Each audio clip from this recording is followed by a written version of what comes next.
देश की राजनीति भारतीय जनता पार्टी जिस ओर ले जाना चाहती है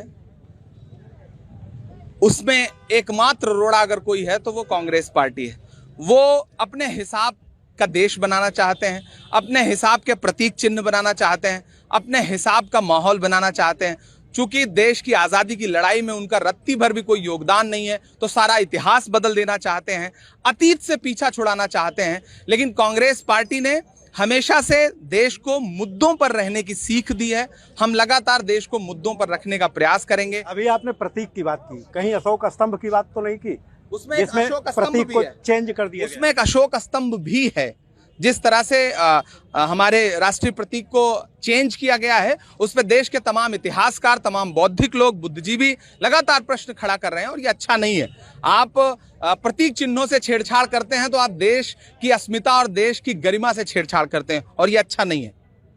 मुख्यमंत्री के एक बयान ने तहलका मचा दिया है राजनीति में, और उन्होंने एक वर्ग विशेष को टारगेट करते हुए कहा है कि जनसंख्या नियंत्रण होना चाहिए।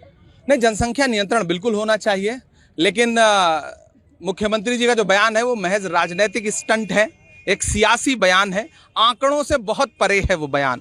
4.7 से जनसंख्या दर घट के 2.3 आ गई है उसी वर्ग की। चूंकि उन्होंने उस वर्ग का नाम नहीं लिया है इसीलिए मैं भी उस वर्ग का नाम नहीं लूंगा, लेकिन मैं बता रहा हूं कि उनकी जनसंख्या दर में गिरावट आई है। ऐसे में मुख्यमंत्री जी कौन से आंकड़े के आधार पर यह बात कर रहे हैं कि जनसंख्या वृद्धि हो रही है?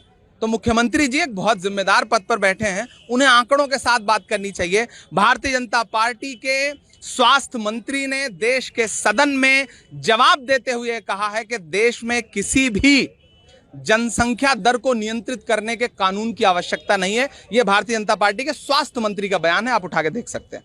राष्ट्रपति का चुनाव होने जा रहा है और इसको लेकर के विपक्ष पूरी तरह से बिखरा हुआ है, जबकि विपक्ष ने एक साझा उम्मीदवार भी खड़ा किया है।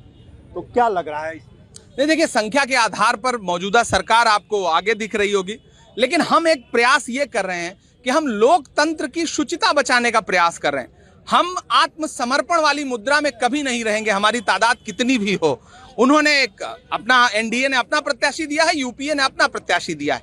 बीच में ईडी का सहारा लेकर के, सीबीआई का सहारा लेकर के आप चुनाव प्रभावित करने का प्रयास करें।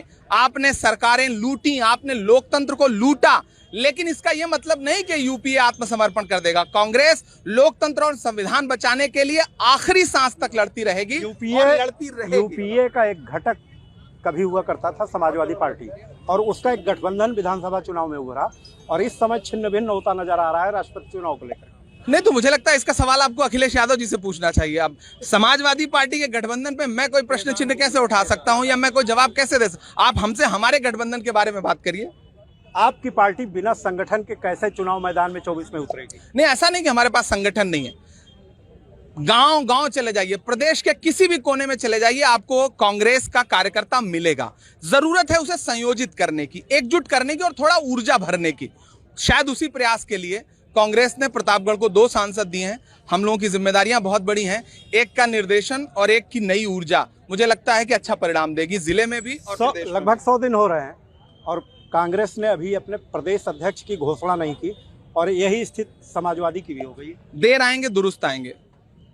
क्या लगता है पार्टी सड़क पे संघर्ष कर पाएगी कि सदन में ही रहेगी? नहीं, संघर्ष तो हम तब भी कर रहे हैं, संघर्ष तो हमारे नेता तब भी कर रहे हैं। आपने ईडी के मामले, सही बात बोला, आपने सही बोला कि आपके नेता जो है वो संघर्ष कर रहे हैं। में सड़कों पे संघर्ष करते हुए हमारी तस्वीरें नहीं देखी, प्रमोद जी की तस्वीरें नहीं देखी, आपने पी चिदम्बरम जी की तस्वीरें नहीं देखी, 85 साल के हरीश रावत को टांग करके ले जाती हुई पुलिस की तस्वीरें नहीं देखी, हमारी महिला सांसद को सड़क पर घसीटती हुई अमित शाह जी की बेशर्म पुलिस का चेहरा नहीं देखा आपने? देखिए, हम ही लड़ रहे हैं। और लड़ कौन रहा है? लोग अपने ऐसी कमरे में बैठ के राजनीति कर रहे हैं, हम सड़क पे उतर के राजनीति कर रहे हैं। आपने ये सही कहा कि हमारे नेता संघर्ष कर रहे हैं, लेकिन सड़क पर जब तक कार्यकर्ता नहीं उतरता है जिला लेवल पे, प्रदेश लेवल पे, तब तक आंदोलन सफल नहीं हो पाता। देखिए, 2 बातें होती हैं। भारतीय जनता पार्टी हो, समाजवादी हो, बाकी दल हो, ये चाहते हैं कि कार्यकर्ता लाठी खाए और नेता आराम करे। हम चाहते हैं कि हमारा नेता भी लाठी खाए और कार्यकर्ता के साथ खड़ा हो।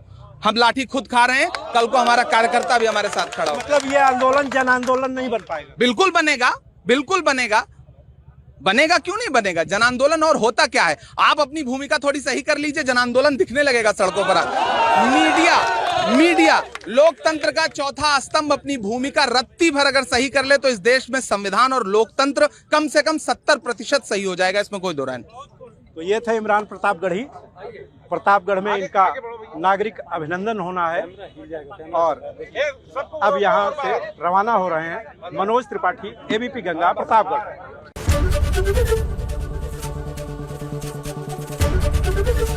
एबीपी गंगा, खबर आपकी, जुबान आपकी।